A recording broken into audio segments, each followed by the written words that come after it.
fonte escorre para o mar, teu rio de amor por mim. Eu abrirei meu coração, deixando tua cura entrar. Me alegro por te ver vencer, levantarei as minhas mãos. O teu amor me alcança e me faz louvar-te. Cantarei teu amor pra sempre. Cantarei teu amor pra sempre. Cantarei teu amor pra sempre. Cantarei teu amor pra sempre. Meu coração exulta, de alegria eu canto. Se o mundo conhecer assim, ele se encherá com a tua alegria. Meu coração exulta, de alegria eu canto. Se o mundo conhecer assim, ele se encherá com a tua alegria. Cantarei teu amor pra sempre. Cantarei teu amor pra sempre. Cantarei teu amor pra sempre. Cantarei teu amor pra sempre. Cantarei teu amor pra sempre. Cantarei teu amor pra sempre. Cantarei teu amor pra sempre. Cantarei teu amor pra sempre.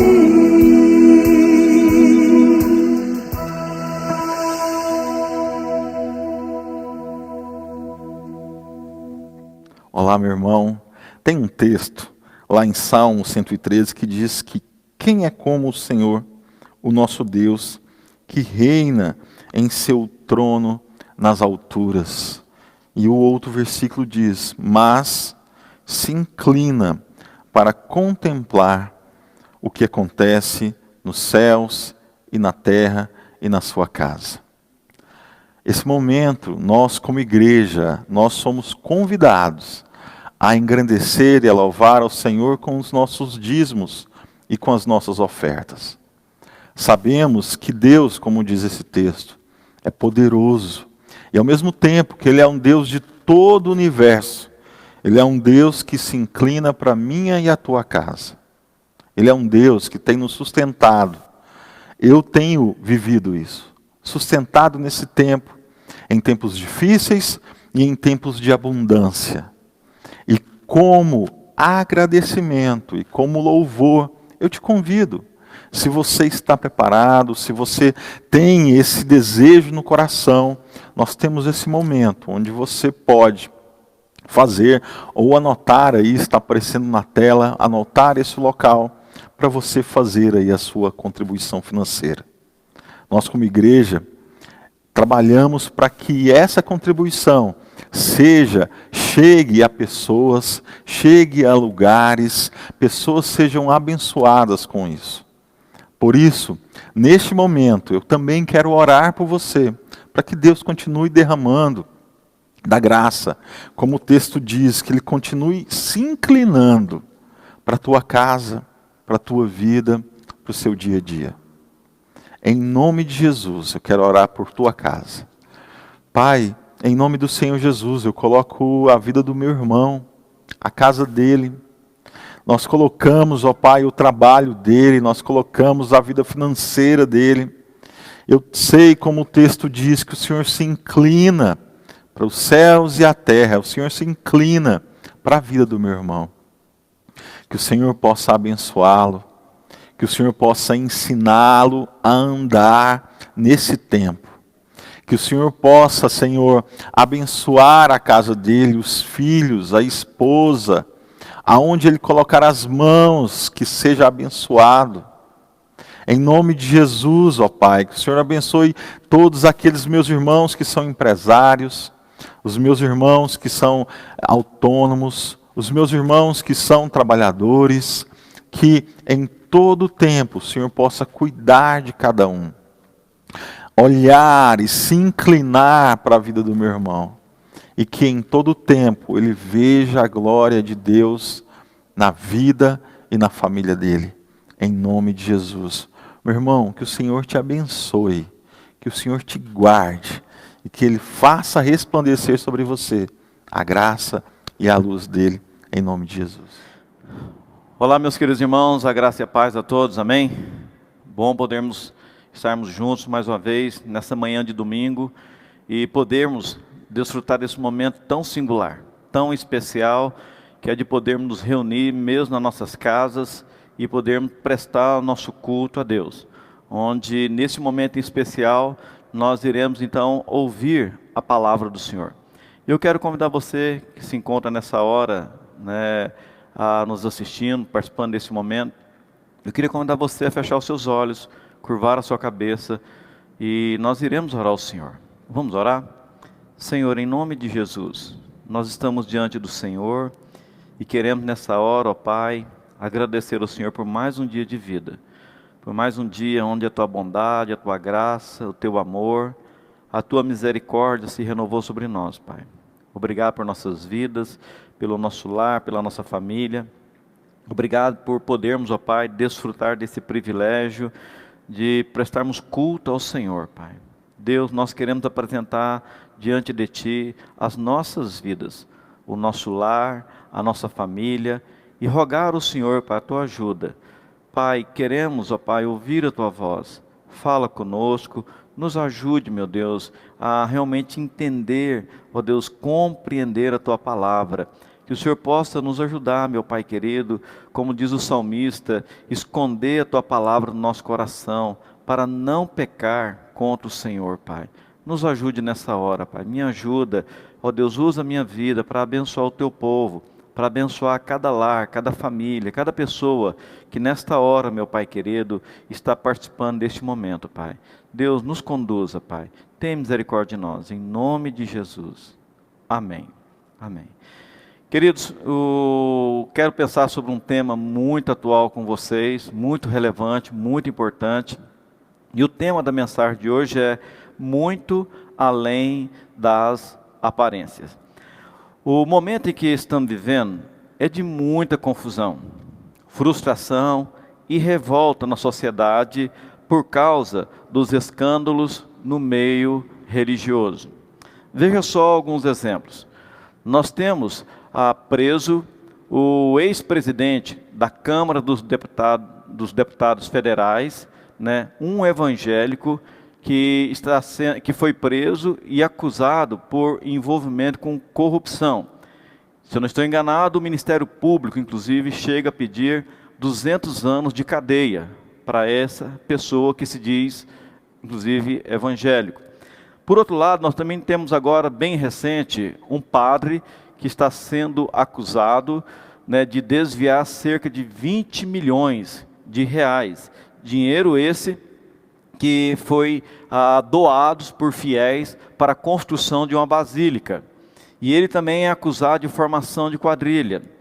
Temos ainda um caso bem recente, que se deu em função daquele médium ali de Abadiânia, que foi preso, acusado e preso por abusar sexualmente de várias mulheres. Temos agora, bem recente também, um pastor evangélico, que é presidente de um partido político, que está preso, também acusado de estar envolvido com corrupção, num desvio, olha só, de cerca de 400 milhões de reais. E detalhe, dinheiro esse que foi destinado para combater o Covid-19. Temos ainda mais um fato muito triste e lamentável, de uma pastora, a deputada federal, cantora gospel, que está sendo acusada, junto com alguns filhos legítimos e adotivos, de estar envolvida no assassinato do próprio marido, que também era pastor. Olha só que situação, querido, nós estamos vivendo nesses últimos meses. Como não se abater e não desanimar diante dos escândalos que estão acontecendo? Interessante que a Bíblia ela vai nos trazer uma resposta para esta pergunta e também para essa realidade que nós estamos vivendo. E eu queria convidar você que se encontra em casa, se você puder abrir aí a sua palavra, a Bíblia, a palavra de Deus, em Mateus capítulo 7, do versículo 15 ao 23. Olha o que diz a palavra de Deus. Cuidado com os falsos profetas. Eles vêm a vocês vestidos de peles de ovelhas, mas por dentro são lobos devoradores. Vocês os reconhecerão por seus frutos. Pode alguém colher uvas de um espinheiro ou figo de ervas daninhas? Semelhantemente, toda árvore dá frutos. Semelhantemente, toda árvore ruim dá frutos ruins. E a árvore boa não pode dar frutos ruins, nem a árvore ruim dar frutos bons. Toda árvore que não produz bons frutos é cortada e lançada ao fogo. Assim, pelos seus frutos, vocês os conhecerão. Nem todo aquele que me diz, Senhor, Senhor, entrará no reino dos céus, mas apenas aquele que faz a vontade de meu Pai que está nos céus. Muitos me dirão naquele dia, Senhor, Senhor, não profetizamos em teu nome? Em teu nome não expulsamos demônios e não realizamos muitos milagres? Então lhes direi claramente, nunca os conheci, afastem-se de mim, vocês que praticam o mal. Então, a própria palavra de Deus vai nos dar uma resposta para essa pergunta, como não se abater e não desanimar diante dos escândalos que estão acontecendo. É interessante nós analisarmos o contexto desse texto.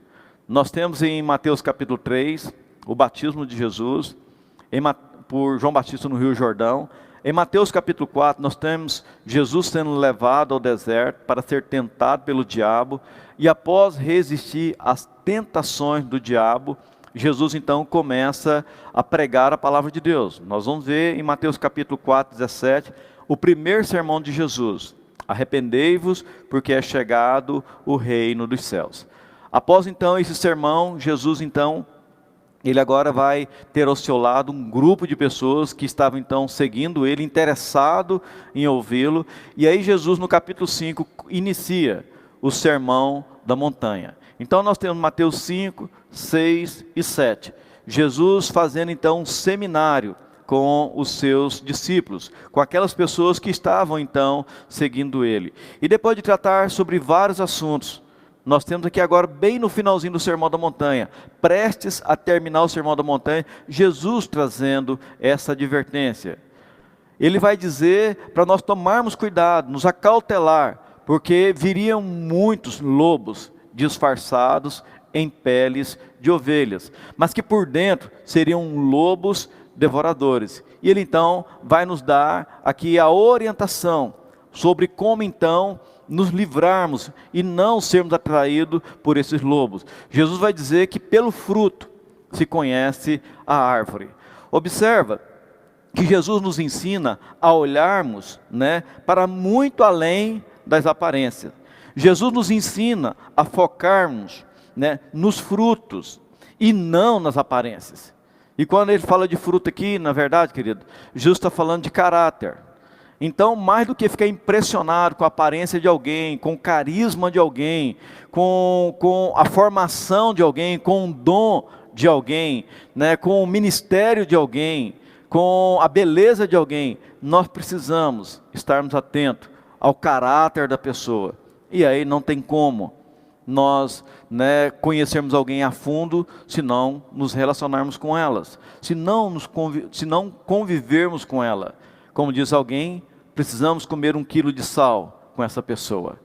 Precisamos gastar mais tempo com essa pessoa, para de fato então avaliarmos a vida dela, avaliarmos o comportamento dela, o que ela fala, o caráter dela, para que depois então possamos dar crédito àquilo que ela fala. Porque, infelizmente, este momento que estamos vivendo é um momento muito delicado.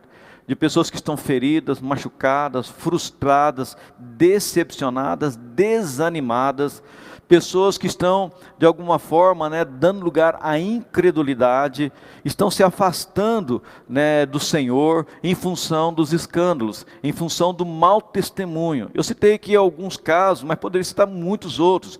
E observem que eu citei, em 3 religiões bem próximas de nós.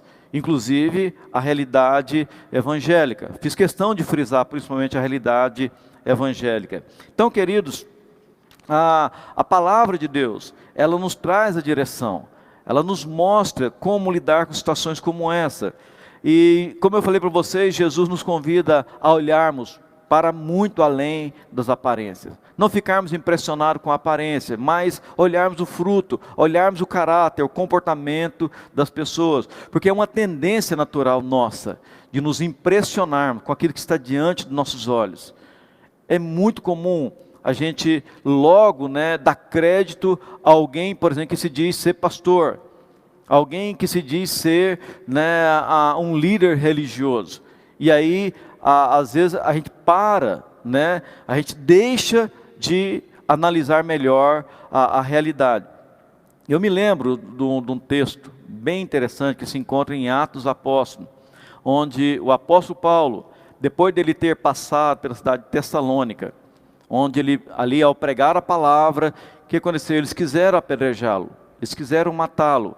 E aí Paulo, então, para não morrer, ele foge e vai para a cidade de Bereia. Chegando na cidade de Bereia, Paulo vai dar continuidade àquilo que ele sempre tinha feito, depois de ter conhecido a Jesus, que é falar do amor de Deus. E na cidade de Bereia, os bereanos, eles tiveram uma outra posição. Eles ouviram o que Paulo estava dizendo, e a Bíblia diz que eles foram para casa conferir nas Escrituras Sagradas se o que Paulo estava dizendo batia com as Escrituras Sagradas. Olha que lição extraordinária nós podemos aprender com os bereanos, queridos. Olha quem estava falando ali era o apóstolo Paulo, um homem extremamente usado por Deus, um homem que teve muita intimidade com Deus. Então, quem estava pregando ali para eles não era alguém qualquer, era um homem de Deus, era um servo de Deus, mas para os bereanos não fazia diferença. Eles tiveram que ir para casa e conferir nas Escrituras Sagradas, para saberem se o que Paulo estava dizendo condizia com a palavra de Deus. Na verdade, os bereanos não queriam ser enganados. E quantas pessoas hoje estão sendo enganadas por causa da falta do senso crítico? Simplesmente por falta de olhar para a palavra de Deus e seguir essa orientação de Jesus, onde nós vamos conhecer a árvore pelos seus frutos. Nós vamos saber quem é quem na convivência, é no dia a dia, é olhando para aquilo que a pessoa fala, porque a Bíblia diz que a boca fala o que o coração está cheio. É olhando para o comportamento, é olhando para o caráter da pessoa. Sabe de uma coisa, querido? Quero até dar uma dica aqui para vocês que estão nos ouvindo, nos assistindo nesse momento. Se você quer saber se uma pessoa de fato é um homem de Deus, é uma mulher de Deus ou não, pega essa pessoa e coloca ela do lado de Jesus. Porque não tem como alguém ser parecido com Jesus e não ser um homem de Deus. Mas a pessoa pode ter o título que for, pode ter o dom que for, pode ter a aparência que for, a formação que for, queridos. E pode exercer a função que ele quiser. Mas se ele não é parecido com Jesus, ao conviver com ele, você vai descobrir isso. E a recomendação que eu te dou, é que você saia fora de perto dessa pessoa. Porque fatalmente, você vai estar diante de um lobo devorador. Então, pelo fato de nós, muitas vezes, sermos enganados e deixarmos ser levados pela aparência, eu queria pensar com vocês aqui sobre esse aspecto, sobre a importância de nós olharmos muito além das aparências. Eu citei aqui, infelizmente, alguns casos, de pessoas que estão causando escândalos no momento contemporâneo, no contexto que nós mesmos estamos vivendo hoje. Mas eu queria olhar para a palavra de Deus e ver como que Jesus, como que a palavra de Deus olha para essa realidade. Em Marcos, capítulo 12, do versículo 41 ao 44, nós vamos ter então ali a narrativa daquela passagem onde Jesus com seus discípulos eles sentam de frente do gasofilácio, onde era ali depositado os dízimos, as ofertas pelos judeus. E aí o que acontece? Jesus, observando ali a movimentação, ele vê uma viúva muito pobre, depositando ali duas, a Bíblia chega a dizer que pequeninas moedas.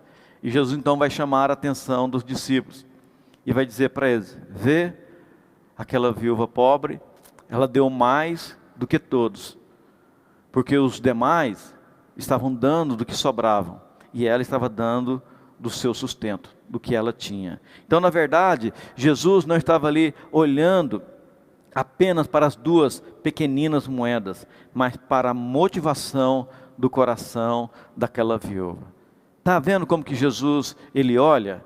Jesus, ele não ficou impressionado com os valores que eram depositados ali no templo. Ele não estava olhando o valor, Jesus estava olhando a motivação das pessoas. Enquanto, de repente, muitos ali estavam dando do resto, muitos estavam ali dando da sobra, alguns de repente estavam ali barganhando com Deus. Aquela pobre viúva, que para muitas pessoas poderia ser, né, uma pessoa insignificante, que não tinha nada de valor para oferecer. Mas para Jesus, ela era alguém que estava dando o seu melhor para o Senhor. Portanto, é muito importante nós estarmos atentos a essa questão da motivação. Mais do que olhar, né, para a ação, mais do que olhar para valores, nós precisamos ir mais além, precisamos ir mais a fundo e observarmos a motivação com que é feito a obra de Deus. Interessante que em 1 Coríntios capítulo 13, Paulo ele vai tratar de um assunto, de um tema muito relevante, que é sobre o amor. E olha o que Paulo vai dizer em 1 Coríntios capítulo 13, a partir do versículo 1. Ele vai dizer o seguinte: ainda que eu falasse a língua dos homens e dos anjos, e não tivesse amor, seria como o metal que soa, ou como o sino que tine. Quer dizer, o metal é frio, o sino, ele é oco, ele é vazio. Depois ele vai dizer: ainda que eu tenha fé a ponto de transportar montes, ainda que eu tenha toda a ciência, quer dizer, todo o conhecimento, ainda que eu pegue os meus bens, reparta com os pobres, ainda que eu dê o meu corpo para ser queimado, ele vai dizer: se eu não tiver amor, nada serei. Quer dizer, de nada tem valor. Sabe o que Paulo está dizendo aqui, queridos? Que tudo que nós fizermos, se a base, se a motivação não é o amor, para Deus não vale nada. Observa que ele fala de dons, ele fala de conhecimento, ele fala de fé, ele fala de doação, ele fala de sacrifício. E tudo isso para Deus, se a base, se a motivação não é o amor, para Deus não tem nenhum valor. Portanto, se nós não queremos ser enganados, se queremos olhar para além das aparências, nós precisamos, querido, olhar para a questão da motivação do coração. Não fique preocupado com os escândalos, né, e com o que as pessoas pensam sobre você, mas o que Deus pensa de você. Cuide da sua motivação.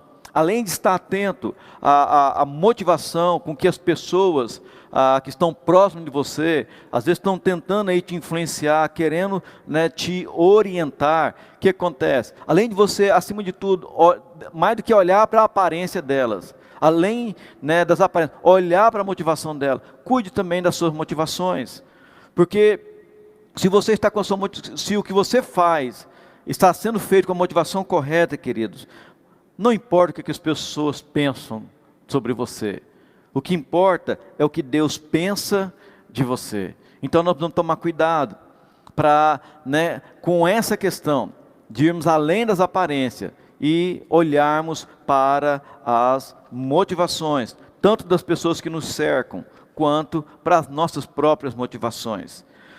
Continuando ainda nessa linha de raciocínio, eu queria pensar com vocês sobre Davi. Lá em 1 Samuel capítulo 17, a Bíblia vai nos falar de um momento em que a nação de Israel está sendo desafiada, está sendo afrontada pelos filisteus, em especial um homem chamado Golias. Os dois exércitos estavam posicionados, um de frente para o outro, e ali preparados para a batalha, para a guerra. uma vez que essas duas nações, Israel e os filisteus, eles eram inimigos, estavam ali em constante guerra. Mas aí acontece, aparece então um homem, Golias, e ele então faz a seguinte proposta: vamos fazer o seguinte, ao invés de nós lutarmos aqui entre nós, faz o seguinte, eu vou me colocar aqui representando os filisteus, e vocês escolhem alguém que vai representar vocês, e nós vamos lutar. E aí aquele que vencer a luta, praticamente vai determinar quem venceu a guerra. Ao invés de nós nos matarmos aqui, nós vamos travar, né, esse combate, um por um. E aí, quem vencer, está decretada então a vitória para qual nação? Detalhe, Golias não era um homem qualquer. Golias era um homem que tinha cerca de 3 metros de altura. Golias era o campeão dos filisteus. Era uma máquina de guerra. Era um homem acostumado com guerra, inclusive a matar. Esse era Golias. E por 40 dias, aquele homem afrontou o exército de Israel.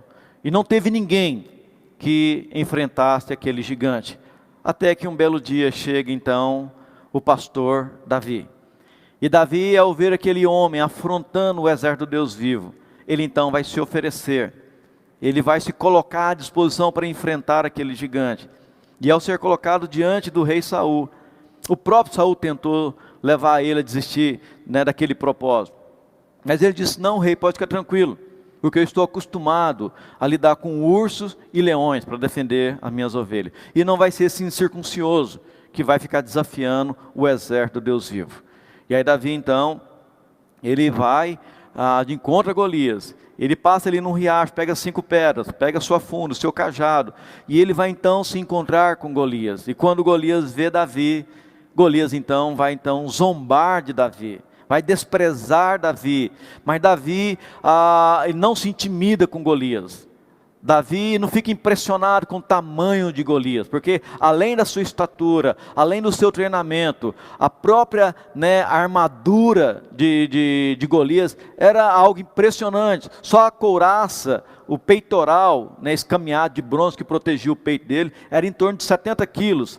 A ponta da sua lança, só a ponta da lança pesava cerca de 10 quilos. A lança era da grossura de um eixo de tear.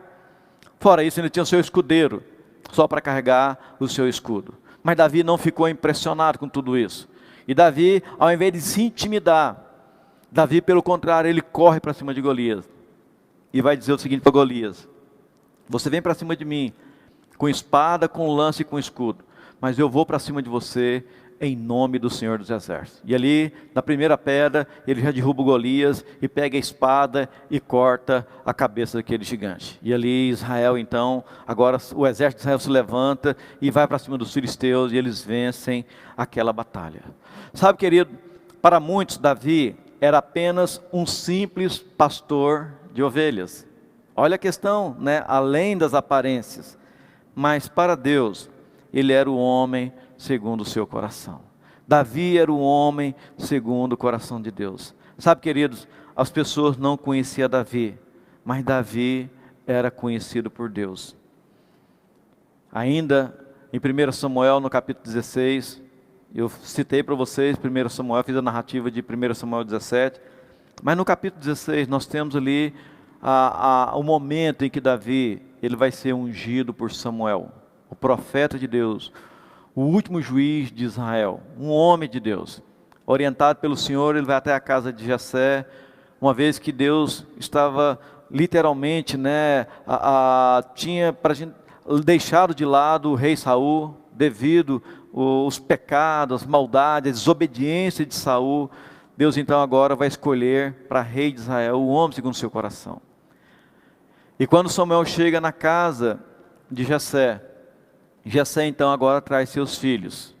E quando Samuel olha para o mais velho, Eliabe, Samuel vai dizer: é esse aqui. Deus vai dizer o seguinte: olha, Samuel, eu não sou como os homens. Os homens, eles olham apenas para a aparência, mas eu vou muito além das aparências. Eu olho o coração. Não foi Eliabe, não foi o próximo, até quando não teve mais ninguém ali diante de Samuel, Samuel vai fazer a seguinte pergunta: não tem mais ninguém não? Aí Jessé vai dizer, não, tem um pastorzinho, né, um menorzinho, mas o caçulinha está lá no pasto, lá, chama ele. Nós não vamos fazer refeição enquanto ele não chegar. E aí agora chega diante de Samuel o pastor Davi. E quando Samuel vê Davi, Deus disse, pode ungir, esse é o rei. E aí Samuel vai ungir Davi, e Davi mais na frente vai se tornar o grande rei de Israel. O homem que virou referência para uma nação. Um homem que marcou história, que foi extremamente usado por Deus. Mas sabe por quê? Porque mesmo sendo ignorado, sendo desprezado, rejeitado, porque Davi foi rejeitado pelo próprio pai, né, na questão, né, de ser realmente alguém muito poderoso, alguém que poderia inclusive reinar sobre Israel. Tanto é que o pai de Davi não chamou Davi. Depois Davi vai ser rejeitado pelos próprios irmãos, vai ser rejeitado pelo rei Saul, vai ser rejeitado por Golias, porque na verdade ninguém dava crédito a Davi, porque para muitos Davi era apenas um simples pastor de ovelha, mas para Deus Davi era o homem segundo o coração de Deus. Sabe, queridos, independente das circunstâncias, não abra mão de investir no seu relacionamento com Deus. Eu sei que tem, né, havido muitos escândalos, temos visto notícias terríveis dentro dessa realidade religiosa, onde padres, pastores, médiuns, né, e tantos outros, bispos, apóstolos, estão aí envergonhando a religião. Mas deixa eu dizer uma coisa para você, queridos, independente do que esteja acontecendo nesse mundo, não desanime, não se deixe se abater, não fique frustrado, pelo contrário, continue investindo no seu relacionamento com Deus. Porque para Davi não importava as circunstâncias, não importava o que as pessoas falavam dele, o que as pessoas pensavam dele, o que estava acontecendo à sua volta. Nós vamos ver Davi, né, investindo no seu relacionamento com Deus. Eu queria deixar esse conselho para você. Eu não sei, né, como você se encontra nesse momento diante da realidade que nós estamos vivendo, diante das circunstâncias, mas não se abata, não fique desanimado, não fique olhando simplesmente para essa realidade. Claro que nós não podemos fechar os nossos olhos, mas acima de tudo, não tire o seu olhar de Jesus, não pare de investir no seu relacionamento com Jesus, aconteça o que acontecer. Nós temos ainda uma outra passagem, que se encontra em Atos dos Apóstolos, capítulo 13. O que nós temos aqui? Nós temos a seguinte realidade. No capítulo 2, após a ascensão de Jesus, o Espírito Santo vem sobre os discípulos de Jesus, sobre os seus apóstolos, sobre os seus seguidores, e ali já no Pentecoste, em Atos 2, Pedro, cheio do Espírito Santo, ele prega um sermão, onde cerca de 3.000 pessoas vão se converter ao Evangelho. Logo em seguida, no capítulo 3, quando Pedro e João estão entrando no templo, havia ali um paralítico de nascença. E aquele homem então vai olhar para Pedro e pedir para eles esmolas. E Pedro vai fixar o olhar naquele homem e vai dizer, olha, nós não temos ouro e nem prata, mas o que nós temos, nós te damos. Em nome de Jesus Cristo Nazareno, levanta-te e anda.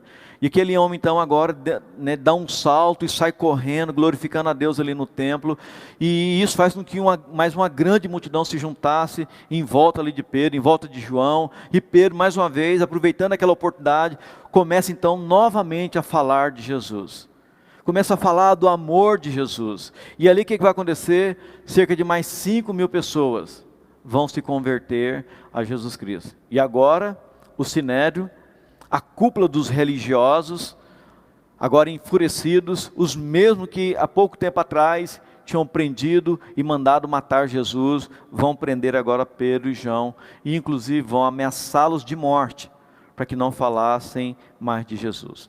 Mas no versículo 13, a Bíblia vai dizer que eles vão comentar ali, que Pedro e João na verdade eram pessoas iletradas, pessoas indoutas, pessoas ignorantes, resumindo, pessoas que não tinham estudos, pessoas que eram analfabetas.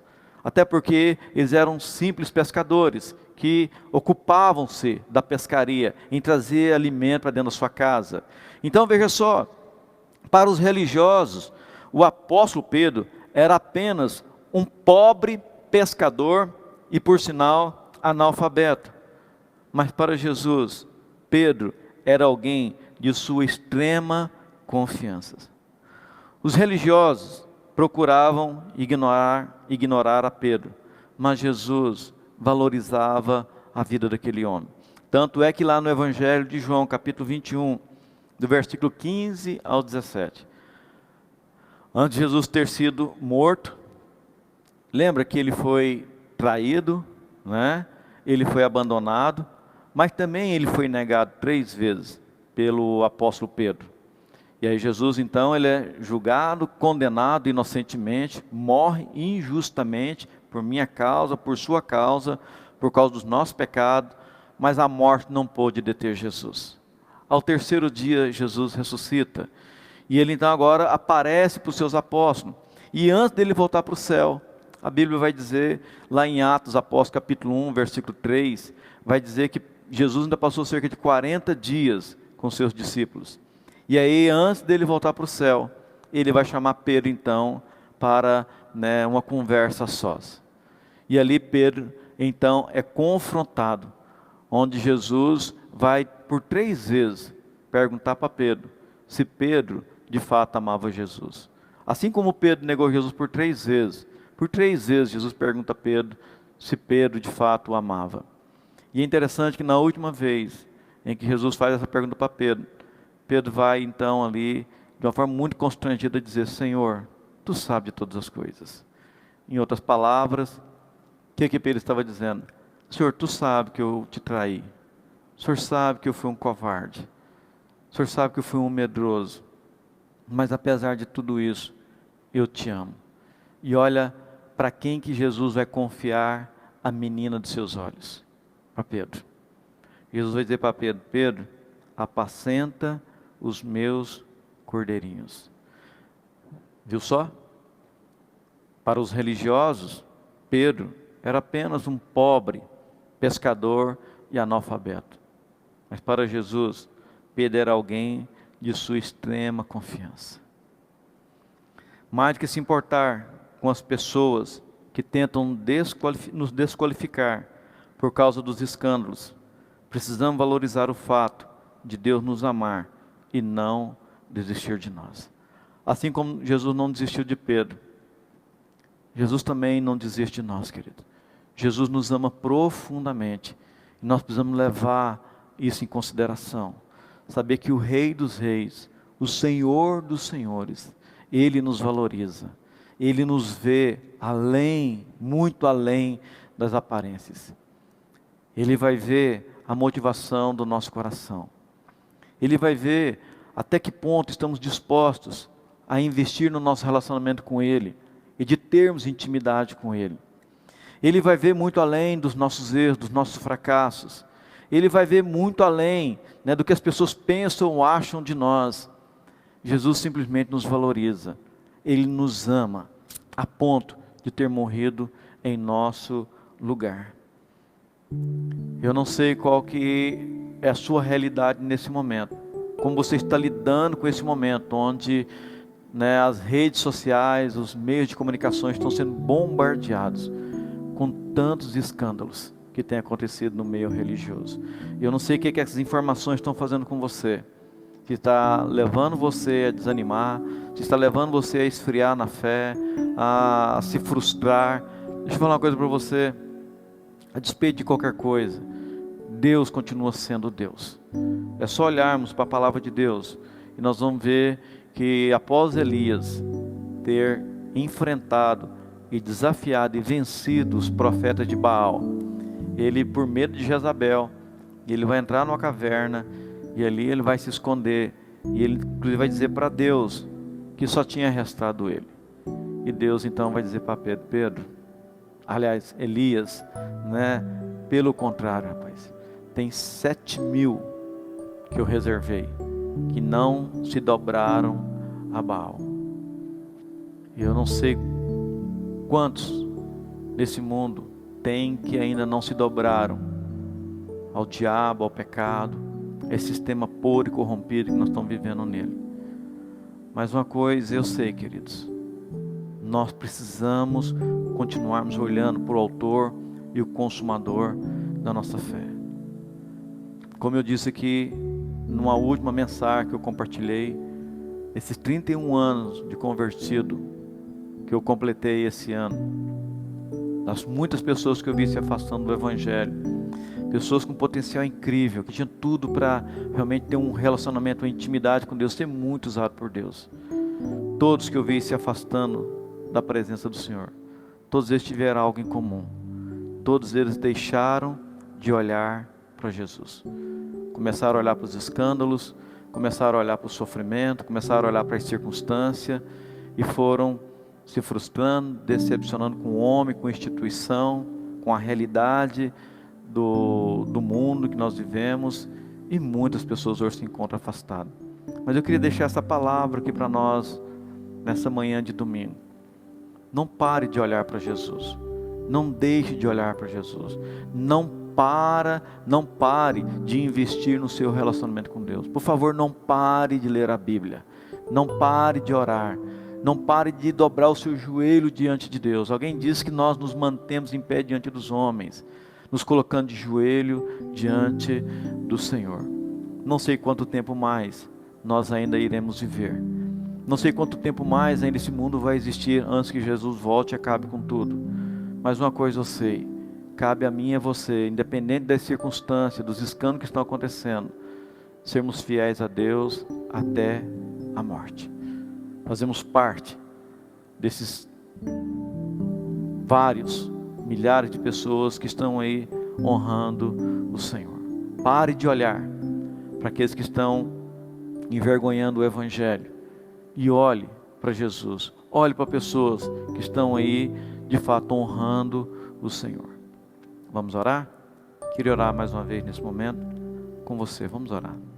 Pai, nós estamos diante do Senhor, Pai, e queremos te agradecer pela tua palavra, Pai, que é tão atual, Pai, tão profunda, meu Deus. Ó Senhor, o Senhor mesmo já tinha, ó Deus, trazido essa advertência 2000 anos atrás, quando ali o Senhor fala sobre essa realidade, Pai, dos escândalos, dos falsos profetas. Meu Deus, tenha misericórdia dessas pessoas, ó Pai, que o Senhor possa, Pai, conduzi-las a um arrependimento profundo, que elas possam, assim como Pedro, Pai, se voltarem também para o Senhor, Pai, aprenderem com seus erros, que elas possam, Pai querido, de fato experimentar, ó Deus, o Teu perdão, a Tua salvação, meu Pai. Deus, tenha misericórdia, Senhor, ó Deus, dessas vidas, ó Deus, de tantas outras pessoas que estão aí envergonhando, Pai, ó Deus, o Evangelho. Deus, tenha misericórdia também de nós. A Tua palavra nos diz que aquele que está em pé, cuide-se para que não caia. Deus, tem misericórdia da minha vida, Senhor. Tem misericórdia, Pai querido, da minha família. Tem misericórdia da Tua igreja, do Teu povo, Senhor. Nos ajude, Senhor, pela Tua misericórdia, meu Pai, a honrarmos o Senhor, pois o Senhor nos chama para sermos sal da terra e luz deste mundo, Senhor. Tenha compaixão das nossas vidas. Nos ajude, meu Deus, pela Tua misericórdia, a Te honrar, muito mais do que com palavras, mas com a nossa vida, com o nosso testemunho, Senhor, de um cristão genuíno, de um verdadeiro discípulo de Jesus, de alguém verdadeiramente parecido com Jesus, Pai. Nos ajude, Pai, pela Tua misericórdia. Muito obrigado por tudo, ó Deus, em nome de Jesus. Amém. Amém. Estamos chegando ao final de mais um culto. E não esquecendo que logo mais à noite, a partir das 19 horas, nós teremos o nosso culto presencial aqui na Primeira Igreja Batista, próximo a Sicam, próximo ao antigo Corpo Bombeiro. E também, para aqueles que não podem vir, em função da pandemia, também vai estar sendo transmitido através das redes sociais, tanto no YouTube quanto no Facebook. Mais uma vez, muito obrigado e que Deus abençoe a todos. Tenham um bom almoço, né? Que Deus possa abençoar cada um de vocês em nome de Jesus. Amém.